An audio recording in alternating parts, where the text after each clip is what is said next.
नमस्कार सर, बहुत-बहुत स्वागत है आपका। नमस्कार अंजू जी, बड़ी कृपा कि आपने संवाद का अवसर पुनः दिया। सर, मामला ऐसा है जो आपसे बेहतर कोई समझा नहीं सकता। तिहाड़ जेल हम सबके लिए बड़ी पहेली रहती है।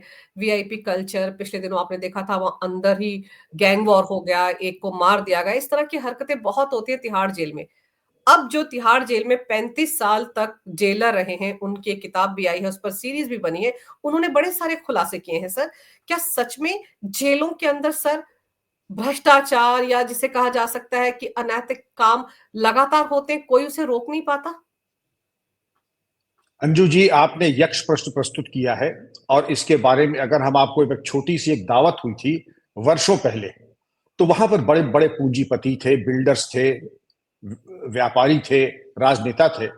वहां पर एक जेलर भी था। तो मैं सोचा जेलर यहाँ कैसे आ गया? और जब जेलर आए तो मैंने देखा कि जो मेजबान थे वो जेलर साहब की बड़ी खातिर तवज्जो कर रहे थे, जैसे दावत में दूल्हा वही जेलर साहब थे।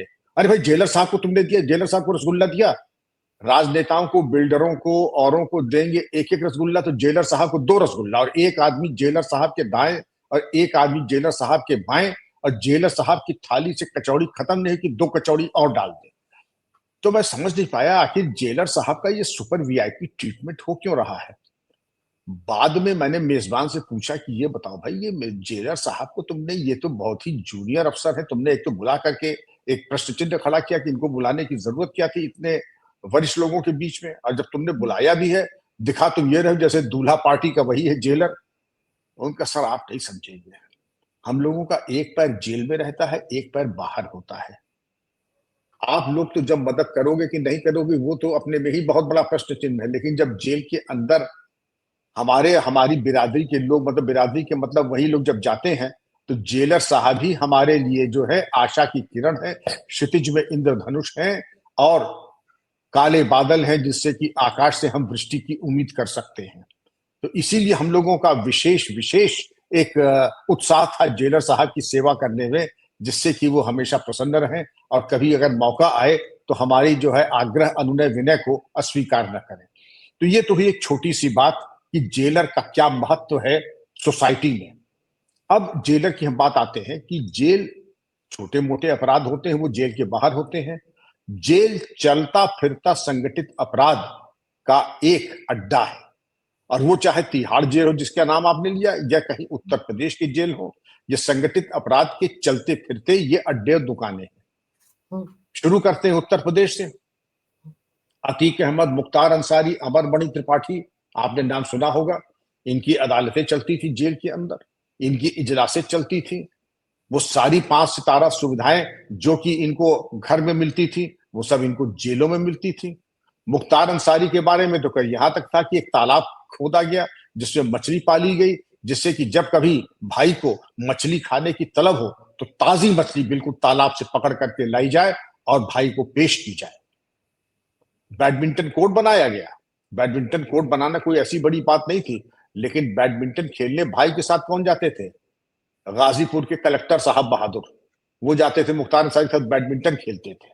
तो इस तरीके का जब आतिथ्य सत्कार होगा तो जेल के अंदर, अब अतीक का सुन लीजिए, जितने वर्षों तक वो जेल में रहे उसी जेल अवधि में उनको संतान और पुत्र लाभ भी हो गया। तो आप समझ सकती हैं कि जेल के अंदर आवागमन में और पूरा जो है उनका दाम्पत्य जीवन भी कोई प्रभावित नहीं हुआ, कि जब जेल अवधि में ही उनको संतान और पुत्र लाभ हुआ। और किस तरीके से उसने व्यापारी को उठवा करके ले आया और अपने सामने जेल में पिटवाया, ये किसी से छुपा नहीं है। सारा वसूली तकूली और वसूली इसका साम्राज्य, जो उनका आर्थिक साम्राज्य था, जेल की सलाख के पीछे से तो चलता था। और अगर कभी कोई बात आती थी तो यही कहते थे, सरकार हम तो जेल में, हम क्या कर सकते हैं, हम तो वैसे ही मरे जा रहे हैं। तो मैंने आपके सामने मिसाल दी अतीक की, मुख्तार की, अमरमणि त्रिपाठी की, और कितनों की मैं और दे सकता हूं। अब हम तिहाड़ पे आ जाए जरा। तिहाड़ में आपने कहा गैंग वॉर क्या नहीं होता? गैंग वॉर होता है। हत्याएं नहीं होती हैं? निरंतर हत्याएं होती रही हैं। क्या वहां मादक पदार्थ का सेवन नहीं होता है?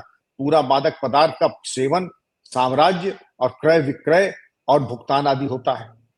क्या वहां पर यौन अपराध नहीं होते हैं?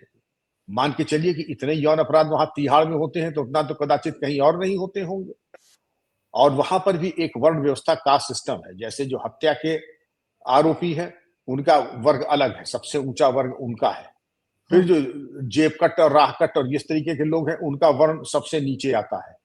और जो यौन अपराधी होते हैं उनका सबसे नीचे, आपने देखा होगा निर्भया के जो हत्यारे थे उनको हत्यारों ने ही मार कूट करके उनको दुरुस्त कर दिया था। और अभी भी कभी कोई जब इस तरीके का शातिर अपराधी जेल जाता है तो वो खुद कह लेते हैं कि तुम बाहर से तो पुलिस से बच के आ गए, हमसे तुम नहीं बचोगे। और वहां पे समझाने बुझाने, एक्सटॉर्शन का अपना रैकेट होता है। अंजू जी, जेल में बाकी कुछ चीजें बड़ी पारदर्शी भी हैं। वहां पे हर चीज का रेट बंधा हुआ है। अगर आपको घर का खाना खाना चाहिए उसका शुल्क अलग है। अगर आपको मादक पदार्थ चाहिए उसका शुल्क अलग है।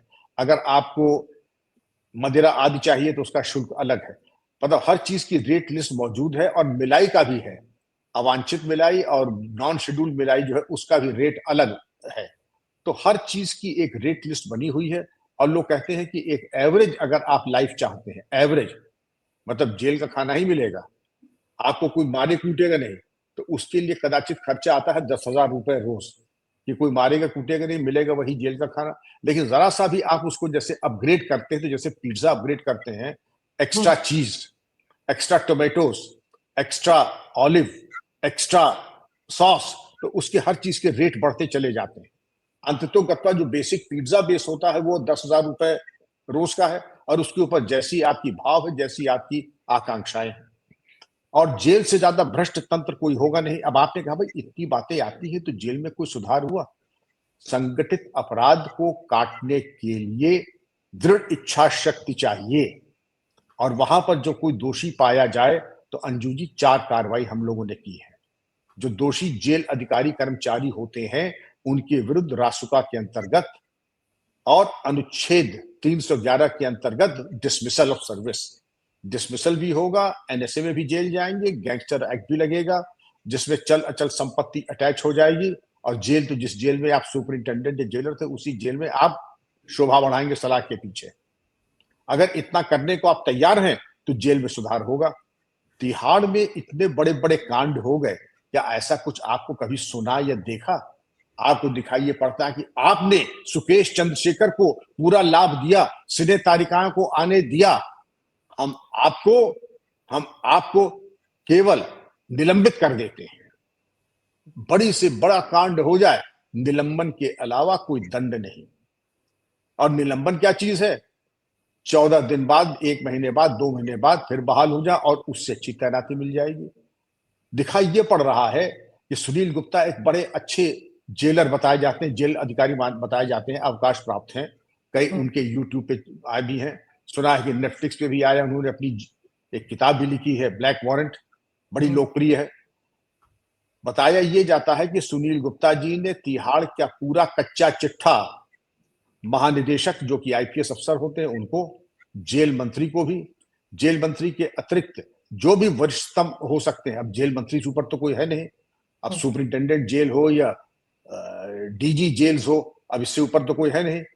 मुझे नहीं मालूम कि मुख्यमंत्री तक उन्होंने बात पहुंचाई, लेकिन पता ये लगता कि मुख्यमंत्री तक भी बात पहुंचाई गई थी। लेकिन नतीजा वही कि कोई कार्रवाई नहीं हुई। कोई कार्रवाई न होने का एक ही अभिप्राय है, एक ही निष्कर्ष है, वो ये कि जो वहां की लूट खसोट और वहां की जो बेईमानी की कमाई थी उसके सब बराबर के हिस्सेदार थे। इसीलिए उनमें नैतिक साहस नहीं था कि वो कोई कार्रवाई कर सके, इसीलिए कोई कार्रवाई हुई नहीं। और तिहाड़ जेल आज भारत का निकृष्टतम और भ्रष्टतम जेल माना जाता है। अंग्रेजों ने जो कम से कम एक चीज ठानी जी, पोर्ट ब्लेयर का जब जेल बनाया, सेलुलर जेल, वहां से न कोई भाग पाया। जब कभी किसी ने भागने की कोशिश की, गिरफ्तार हुआ या मारा गया। और वहां पर कैदी ऐसा जिसको जेल को जेल की तरह रखना चाहिए, जेल के अंदर भी लोगों को नाइटमेयर्स आते थे, जेल से के बाहर भी नाइटमेयर्स आते थे, जेल के अंदर भी नाइटमेयर्स आते थे। और सॉलिटरी कन्फाइनमेंट, तन्हाई जिसको कहते हैं, कि दिन में तारे दिखाई पड़ने लगते थे। हमारे यहाँ तो बड़ी आरामगाह है। जी, आप कुछ पूछ रही थी। सर मैं ये पूछ रही थी कि जैसे तिहाड़ जेल में हमने ये भी देखा था जब सत्येंद्र जैन जो जेल मंत्री हुआ करते थे अरविंद केजरीवाल सरकार में, जब वो गिरफ्तार हुए ईडी द्वारा मनी लॉन्ड्रिंग के केस में, तो 9 महीने तक वो जेल में रहकर भी बिना मंत्रालय के मंत्री बने रहे।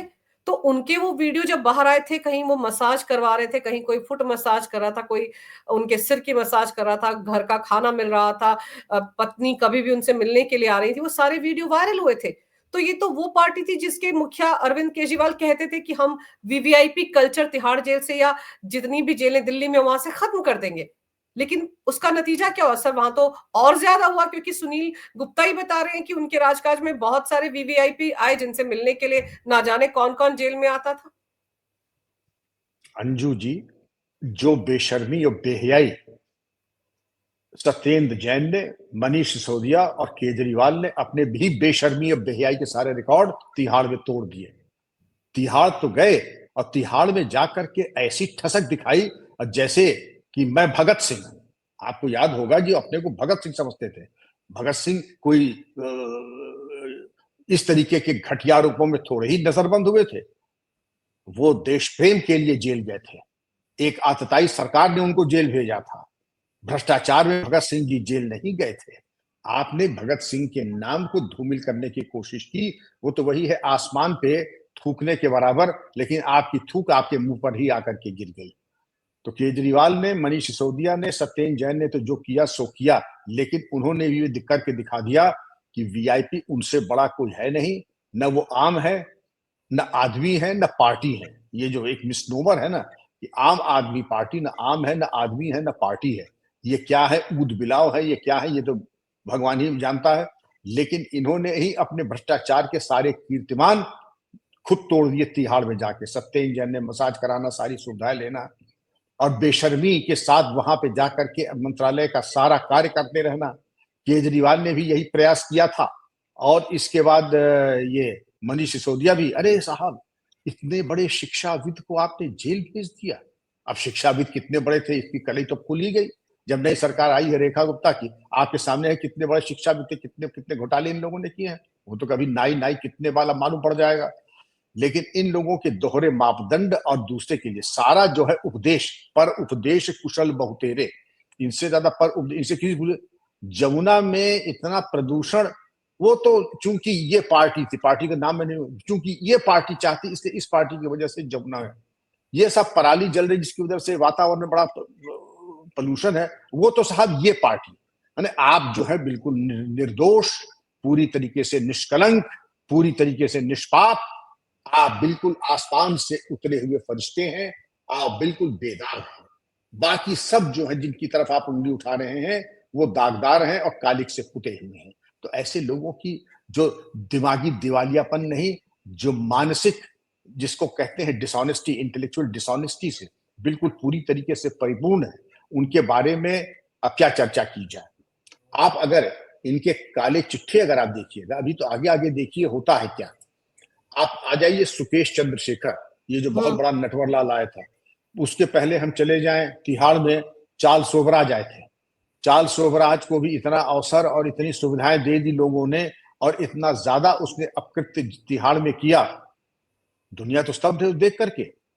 चार्ल्स शोभराज को इतनी सुविधा देने की क्या। अब हम आ जाए सुकेश चंद्रशेखर को, बताते हैं सैकड़ों करोड़ के उसने वारे न्यारे कर दिए। रैन बैक्सी लेबोरेटरीज के मालिकान जो जेल में गए थे, उनकी परिवार की किसी महिला को वर्गला करके स्पूफिंग डिवाइस मंगा करके, और ये कहा कि ये स्वांग रच करके कि वो केंद्र सरकार के प्रमुख गृह सचिव बोल रहे हैं, और उनके नाम से उसने वर्गला करके शायद सुना 100 करोड़ रुपए उगाए। फिर कौन सी ऐसी सिने तालिका थी, नाम लेना उचित तो नहीं है, लेकिन वो आती थी मिलने उनसे। सिने तालिका छोड़ दीजिए, बड़े बड़े बिजनेसमैन आते थे मिलने के लिए, और उसने वारा न्यारा कर दिया। लेकिन सुकेश चंद्रशेखर ने भी एक आरोप केजरीवाल के ऊपर लगाया था। अब वो सही था या गलत था, क्योंकि सुकेश चंद्रशेखर खुद भी बहुत बड़े चोटी के अपराधी थे, इसलिए उनके द्वारा लगाए गए आरोपों को मैं बहुत गंभीरता पूर्वक अंजू जी नहीं लेता हूं। लेकिन वस्तुस्थिति ये है कि तिहाड़ भ्रष्टाचार का अड्डा है। जितने भी पाप उसके सामने आए, तिहाड़ जेल से शुरू हुए, उसके बारे में आज तक कहीं कोई ठोस कार्रवाई तो छोड़ दीजिए कि कार्रवाई के नाम पर कुछ भी नहीं हुआ। अगर कुछ होता तो सुनील गुप्ता साहब ने जो बातें कही हैं उनमें तार्किक बल है, क्योंकि अगर उन्होंने कुछ तब कहा और कार्रवाई नहीं हुई, उनके कहने के पहले, उनके कहने के दौरान, उनके कहने के बाद भी आज तक अंजू जी कोई कार्रवाई नहीं हुई। इसका स्पष्ट निष्कर्ष यही है कि आप गंभीर नहीं, जब मैं आप कह रहा हूं तो इसका मतलब जेल प्रशासन का नेतृत्व, जिसमें पुलिस महानिदेशक भी हो, चाहे जेल मंत्री हो, चाहे मुख्यमंत्री दिल्ली सरकार हो, गंभीर नहीं थे कि जेल की सफाई की जाए, क्योंकि वो भी जेल को ऐसा रखना चाहते थे कि जब वो जेल की शोभा बढ़ाएं तो उन्हें कष्ट ना हो। दूसरे, भ्रष्टाचार की वो जो आमदनी है वो उन तक वो लाभान्वित हो रहे थे, वरना अगर लाभान्वित अंजू जी न होते तो अब तक तिहाड़ जेल सुधर गया होता और सिंगापुर के लुंगी प्रिजन की तरह हो गया होता, जो कि विश्व का एक आदर्श प्रिजन माना जाता है, जहां से आज तक कोई भागा नहीं, किसी ने पलायन नहीं किया, किसी ने आत्महत्या नहीं की, न वही की कहा कोई गैंग वॉर कभी हुआ है लुंगी प्रिजन में। लेकिन जो काम अंग्रेज कर सकते थे अंडमान सेलुलर जेल में, वो हम अपने जेलों में नहीं कर पाए। वो अनुशासन, वो पारदर्शिता और वो कड़ाई अपराधियों के साथ हम नहीं कर पाए। अब कुछ लोग कहेंगे साहब अंग्रेज थे, वो कर सकते थे। तो भाई अंग्रेजों ने ही तो शासन प्रशासन की बागडोर हमें दी थी, और उसकी संग बुनियाद और आधारशिला तो अंग्रेजों ने ही डाली थी। तो कम से कम स्वस्थ और अच्छा जेल प्रशासन अगर उन्होंने सेलुलर प्रिजन में दिया था, कम से कम कुछ अच्छी चीज तो हम किसी से भी सीख सकते हैं। यही सीख हम ले लेते कि एक आदर्श जेल किस प्रकार हो सकता है। माना कि वहां पर सख्ती बहुत होती थी, वहां पर टॉर्चर बहुत होता था, लेकिन वहां से कभी कोई भाग नहीं पाया। जिसने भागने की कोशिश की या तो मारा गया या आत्महत्या की उसने। सर वहां पर तो ज्यादातर उन्हीं लोगों को रखते थे जो स्वतंत्रता सेनानी थे हमारे, वहां पर तो इसी तरह के लोगों को रखा जाता था। लेकिन सर तिहाड़ जेल में जिस तरह से एक्सटॉर्शन रैकेट भी चलाए जाने का आरोप केजरीवाल सरकार पर लगा, जेल मंत्री उस वक्त के सत्येंद्र जैन पर लगा, ठीक है हम बहुत ज्यादा गंभीरता से नहीं ले सकते सुकेश चंद्रशेखर की बातों को, लेकिन उसने ही सारी बातें बाकायदा चिट्ठियां लिख लिख कर बताई हैं। तो कहते ना जहां आग होती है वहां थोड़ा, जहां धुआं होता है वहां थोड़ी बहुत आग तो लगी ही होती होगी ना सर। और फिर बहुत सारे अधिकारियों ने सत्येंद्र जैन की शिकायत भी की थी सर, आपको याद होगा कोर्ट में जाकर, कि उनको डराया धमकाया जाता है कि जब जब उनको वो वीआईपी सुविधाएं मिलनी बंद हो गई थी तो उन अधिकारियों ने कोर्ट में शिकायत की थी तिहाड़ जेल की, कि हमें डराया धमकाया जा रहा है कि जिस दिन मैं बाहर जाऊंगा तुम सबको देख लूंगा। आप सही कह रहे हैं, there is no smoke without fire. जब तक कि कहीं कोई आग न हो, धुआं कैसे हो जाएगा। और जो हमारे जैन साहब है, सत्येंद्र जैन साहब, ये कौन से दूध के धुले हुए हैं, आकंठ भ्रष्टाचार में डूबे हुए हैं, आरोपों से घिरे हुए हैं, और इनकी विश्वसनीयता बिल्कुल ही रसातल में जा चुकी है। इसलिए इनके ऊपर जो आरोप लगे हैं एक्सटॉर्शन के, जबरन धन वसूलने के, इन सब की एक जांच होनी चाहिए, कार्रवाई होनी चाहिए, अपराध पंजीकृत होना चाहिए, और जिसमें जो भी दोषी पाए जाए। ये केवल सत्येंद्र जैन ही नहीं, केवल मनीष सिसोदिया ही नहीं, केजरीवाल नहीं, बल्कि जो भी जेल का स्टाफ संलिप्त पाया जाता है अंजू जी, उसके विरुद्ध भी कार्रवाई हो। कम से कम एक बार शासन प्रशासन दिल्ली ये निर्णय कर ले कि हमें तिहाड़ की सफाई करनी है, एक आदर्श कारागार बनाया जाना है। मैं ये नहीं कहता हूं कि सेलुलर जेल अंडमान की तरह हो, वो आपने सही कहा, वो अंग्रेजों ने बनाया था हमारे स्वतंत्रता संग्राम सेनानियों को नजरबंद करने के लिए, उनका मनोबल तोड़ने के लिए। हम नहीं चाहते कि अपने नागरिकों के ऊपर कोई ऐसी क्रूरता दिखाई जाए या ऐसी अवांछित कोई कड़ाई की जाए, लेकिन भ्रष्टाचार मुक्त पारदर्शी व्यवस्था तो कोई भी चाहेगा कि हमारे किसी भी सरकारी उपक्रम या संस्था में होनी चाहिए, और कारागार उससे कोई अपवाद नहीं हो सकता है। तो कारागार व्यवस्था में भी पारदर्शिता हो, भ्रष्टाचार न हो, कैदियों का शोषण न हो, उनसे जबरन धन न वसूला जाए, और जबरन धन वसूल करके उनसे, अब आपको बता दें किसी भी जेल में सैकड़ों की तादाद में बंदी होते हैं, और 10,000 प्रतिदिन अगर बेसिक रेट है किसी चीज का, और आधे कैदी अगर उस सुविधा का लाभ ले रहे हैं, आप समझ सकती हैं कि आप कैलकुलेटर लेके बैठना पड़ेगा कि कितने लाख करोड़ की प्रतिदिन की आमदनी एक सामान्य जेल की होती है। तभी तो जेलर साहब जो थे, बिल्कुल मालूम पड़ रहा है कि जहां पे IG DIG MLA MP ministers पूंजीपति बैठे हैं, जेलर साहब मालूम पड़ा दूल्हे की तरह घूम रहे हैं। क्योंकि उनको सबको मालूम था जब कभी जेल जाएंगे तो जेलर साहब ही काम आएंगे, तब ना डीआईजी साहब काम आएंगे, ना आईजी साहब काम आएंगे, ना डीएम साहब आएंगे, ना कमिश्नर साहब आएंगे, तब जेलर साहब ही काम आएंगे। इसीलिए जेलर साहब जो था, और जेलर साहब इतना सशंकित हो रहे थे, उनको दिखाई पड़ रहा था कि एक अवांछित उनको महत्व मिल रहा है, तो कहीं ऐसा ना हो कि बाद में डीआईजी एसपी डीएम और कमिश्नर इन्हीं को नोच के खा जाए जेलर साहब को, कि बड़ा तुम्हारा भाव बढ़ गया है। तो जेलर साहब पतली गली पकड़ करके भाग गए वहां से। और लेकिन ये दिखाता है कि हमारा सामाजिक ताना बाना किधर है और लोग कितना भाव देते हैं जेलर जी को, इसीलिए कि जब जरूरत पड़ जाए सकल वस्तु संग्रह करे, आए कोई दिन काम, जहां काम आए सुई कहाँ करे तलवार। तो जहां जेलर काम आ जाएगा तो डीएम एसएसपी क्या करेंगे? तो ये महत्व दिखाता है जेलर का, बंदी गृह का। लेकिन आपका जो अभिप्राय है कि जेल बिल्कुल पारदर्शी होना चाहिए, भ्रष्टाचार मुक्त होना चाहिए। सर, ये तो हम तिहाड़ जेल की बात कर रहे हैं, लेकिन आपको याद होगा अमृतपाल, वो खालिस्तानी समर्थक जो गिरफ्तार हुआ था पंजाब से, बाद में डिब्रूगढ़ जेल में रखा गया था। वहां पर भी उसके पास वो गैजेट्स वगैरह पहुंचा दिए गए थे जो शायद पन्नू ने भिजवाए थे। तो आप सोचिए, तिहाड़ क्या देश की, मतलब ऐसा लगता है कि सारी जेलों में इस तरह का कोई ना कोई रैकेट चलता रहता है। तो जो जेल रिफॉर्म्स की हम बात करते हैं सर, वो सिर्फ हम बातें ही करेंगे, कभी उसके बारे में गौर भी किया जाएगा कि उनको सच में लागू करना है? क्या उनको लागू करना खाला जी का बाड़ा है? बिल्कुल नहीं है अंजू जी। जहां इच्छा शक्ति है वहां सामर्थ्य और सब कुछ उपलब्ध है। टेक्नोलॉजी आपको वो शक्ति दे देती है। सीसीटीवी लगा दीजिए, एआई एनेबल्ड कैमरास लगा दीजिए, और आपके जैसे हम लोग तो जेल के अंदर क्या होता है, अगर पत्ता भी हिलता तो हम लोगों को मालूम पड़ जाता है कि हमारे सूचना देने वाले जेल में हम लोगों के रहते थे और वो बताते रहते थे। अब ये मैं नहीं बताऊंगा कैसे, लेकिन जेल के अंदर पत्ता भी हिलता था तो क्रिमिनल जस्टिस सिस्टम में, क्रिमिनल एडमिनिस्ट्रेशन में ये जरूरी था कि जेल के अंदर जो अपराधी क्या आज प्लानिंग कर रहे हैं उसका पूरा हम लोगों को सूचना, कम से कम मेरी व्यवस्था ऐसी रहती थी और जेल के अंदर। लेकिन सीसीटीवी लगवाइए, अलार्म लगवाइए, और ऐसे सत्यनिष्ठ अधिकारी पोस्ट कीजिए, विशेषकर हाई सिक्योरिटी प्रिजन्स में जहां पर आपकी सुरक्षा कॉम्प्रोमाइज ना हो। नंबर एक। नंबर दो, टेक्नोलॉजी के साथ साथ जो जिनके ऊपर आरोप हो, जो संदिग्ध हो, जिनकी जिसको कहना चाहिए कि दागी अफसर हो, उनको दूर रखा जाए।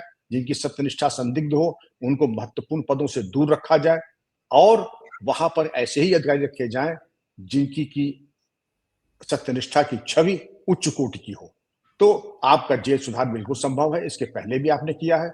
हम लोग क्या करते थे, जब मैं पुलिस महानिदेशक था तो मैं दिन रखता था कि किसी को नहीं मालूम पड़ेगा कि एक दिन सारे उत्तर प्रदेश की जेलों में एक साथ छापा पड़ेगा। डीएम एसएसपी पूरे जाके जेल में छापा हम डालेंगे और उत्तर प्रदेश के सारे जेलों में एक साथ छापा पड़ेगा।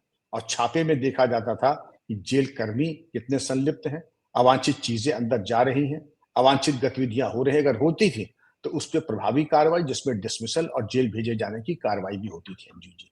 तो आप करना चाहें तो सब कुछ कर सकते हैं, और नहीं करना चाहे तो हाथ पे हाथ धरे बैठे रहिए कि हमारे ऊपर तो क्या कहते हैं, प्रेशर पड़ता है। प्रेशर नहीं, आपका भ्रष्टाचार छत चढ़ के बोल रहा है कि वही प्रेशर मानता है अवैधानिक, जिसको कि अपनी महत्वाकांक्षा जो है सीमित नहीं होती है, और जिसकी महत्वाकांक्षा बिल्कुल परिधि में रहती है, विधि सम्मत होती है, तो वो किसी भी अनर्गल दबाव में, राजनीतिक हो, उसमें पड़ता नहीं है। जो प्रेशर पड़ता है ऊपर से बहुत आदेश है, ऊपर से बहुत प्रेशर। ऊपर से कहां से है? आपके अधिकारी हैं, देवी देवता है, परमात्मा है। ऊपर का मतलब क्या होता है? ऊपर का मतलब केवल यही होता है कि आप स्वयं दबे हुए हैं और आपको इतना नैतिक साहस नहीं है कि आप एक अनैतिक और इलीगल ऑर्डर को आप नो कह सकें। सर, आपके ज़माने में तो ये इलेक्ट्रॉनिक गैजेट्स भी नहीं होते थे कि सीसीटीवी हो या मोबाइल फ़ोन्स हो, इनसे पता चल जाए। आप लोगों को तो ज़्यादा चौकसी बरतनी पड़ती थी। लेकिन आज के ज़माने में तो ये सब कुछ है, और इनके ज़रिए आप देखिए कि जैमर्स होते हैं कि मोबाइल फ़ोन पर बात ना हो पाए, लेकिन हमने देखा है कि जेल से बैठे-बैठे इंटरव्यूज़ हो जाते हैं, वाई-फाई का इस्तेमाल करते हुए। तो वो भी तो होता है, वो भी तो जेलों में ही होता है। तो बड़े पैमाने बिल्कुल। पर रिफ़ॉर्म्स की सख्त ज़रूरत है सर। नहीं, बिल्कुल सही है, लेकिन तभी आ गए थे जैमर। सबसे पहले मैं ही ले आया था, और किसी एक मित्र राष्ट्र से इंपोर्ट करके हम लोगों ने यहाँ अपट्रॉनिक फैक्ट्री थी वहां असेंबल करा करके मोबाइल फोन जैमर्स और इलेक्ट्रॉनिक जैमर्स हम लोगों ने इंस्टॉल कराए। हुँ। सीसीटीवी भी हम लोगों ने तभी इंस्टॉल कराए। लेकिन उससे फायदा क्या है? सीसीटीवी अगर आप स्विच ऑफ कर दें, मोबाइल फोन जब आपको किसी को बात करानी है आप स्विच ऑफ कर दें, कह दें बिजली चली गई थी, जनरेटर काम नहीं कर रहा था, तो इससे क्या लाभ होगा? आपके पीछे, इक्विपमेंट के पीछे जो व्यक्ति है उसकी इच्छा शक्ति कितनी है, सत्यनिष्ठा कितनी है, तभी तो आपका मोबाइल फोन जैमर और सीसीटीवी कारगर होगा। जब आपका जेलर और सुपरिंटेंडेंट जेल ही संलिप्त है, तो कैसा मोबाइल जैमर और कैसा सीसीटीवी नेटवर्क, क्या एआई, हर चीज फेल करने के लिए वो पहले रास्ता बता देगा। सर, मुख्तार अंसारी पंजाब में कैसे छिपा बैठा था? वहां तो वीआईपी ट्रीटमेंट मिल रहा था ना जेल में, इसीलिए वहां बैठा था। यूपी आना नहीं चाहता था। याद कीजिए कैसे लाया गया था। जी जी जी जी। वो गया ही इसीलिए वहां पर था, क्योंकि वहां पर उसको जेल नहीं, उसको आरामगाह चाहिए था, उसको विलासिता की पूरी सामग्री चाहिए थी, और इसीलिए वहां गया। पंजाब सरकार ने 55 लाख रुपए खर्च किए वकीलों के ऊपर कि उसको उत्तर प्रदेश न लाया जाए, क्योंकि उत्तर प्रदेश को मालूम था कि योगी सरकार राज में कोई उसको सुविधा अतिरिक्त नहीं मिलेगी, जितना एक कैदी को मिलती है उतनी ही मिलेगी। इसीलिए सरकार ने 55 लाख रुपए, और बातें सुन लीजिए 9-9 लाख की। चाहे अमृतपाल हो, पंजाब में उसको क्या नहीं मिला। अब आप आइए इसके ऊपर, क्या मुख्तार अंसारी को नहीं मिली, अमर मणि को क्या उत्तर प्रदेश में नहीं मिली, मुख्तार को भी यूपी में नहीं मिली, अतीक को नहीं मिली। तो ये तो दिखाई पड़ता है कि जहां पर रेट लिस्ट बनी हुई है, देने का सामर्थ्य हो और जरा सा सरकार का एक उदार दृष्टिकोण हो, तो सब साधन संपन्न हर चीज उपलब्ध है। जो मांगोगे वही मिलेगा, वक्त से पहले और उम्मीद से ज्यादा। सर, सुनील गुप्ता जी ने जो अपनी किताब में अपने एक्सपीरियंस शेयर किए हैं, बाकायदा इंटरव्यू भी दे रहे हैं, आपको उनकी बातें हैरान करती हैं या आपको लगता है कि ये सब तो हो ही रहा था, सिर्फ किसी एक अधिकारी ने हिम्मत दिखाई कि एक किताब की शक्ल में उसको सबके सामने रखा जाए? हालांकि खामियाजा उनको भी भुगतना पड़ा है। 5 साल तक उन पर भी बहुत सारे केस लगाए गए। सुनील गुप्ता जी को मैं साधुवाद दूंगा कि उन्होंने नैतिक साहस दिखाते हुए उन्होंने जो वस्तु स्थिति थी और जिस चीजों की अनियमितता और जो अवैधानिक चीजें चल रही थी उस पर प्रकाश डाला, पुस्तक लिखी। लेकिन मुझे बताया जाता है रिटायरमेंट के कुछ दिन पहले एक 10 साल पुराना मामला निकाल करके उनको आरोप पत्र दिया गया, प्रताड़ित करने की पूरी कोशिश की गई, पेंशन रोकने की कोशिश की गई, लेकिन अंततोगत्वा सत्य पराजित नहीं हो सकता है। समय जरूर लगता है, लेकिन अंततोगत्वा सत्यमेव जयते। बिल्कुल सही कह रहे हैं आप सर, सत्यमेव जयते। लेकिन उनके जो भी संस्करण उन्होंने अपनी किताब में जो-जो बातें लिखी हैं सर, उनसे सबक लेते हुए इट्स हाई टाइम कि जेल रिफॉर्म्स की सिर्फ हवा में बातें ना हो, उनको लागू भी किया जाए, ताकि जिस पर्पस के लिए जेल बनाई जाती है सर, कैदियों को या अपराधियों को अलग से रखकर, कहा जाता है ना कि आत्ममंथन करें, वो आत्मचिंतन करें कि उन्होंने ऐसा क्यों किया कि उनको समाज से अलग रखा जा रहा है। उसके बारे में सोचना चाहिए और जेल रिफॉर्म्स को सीरियसली लागू करने का समय आ गया है। सर, आपने बहुत ही विस्तार से इस विषय पर जो जानकारी मेरे दर्शकों को दी वो बहुत ही महत्वपूर्ण है। आपने समय निकाला, आपका बहुत-बहुत धन्यवाद। नमस्कार, भारत माता की जय हो, वंदे मातरम और जय श्री राम। धन्यवाद अंजू जी। जय हिंद, वंदे मातरम, जय श्री राम। जय हिंद।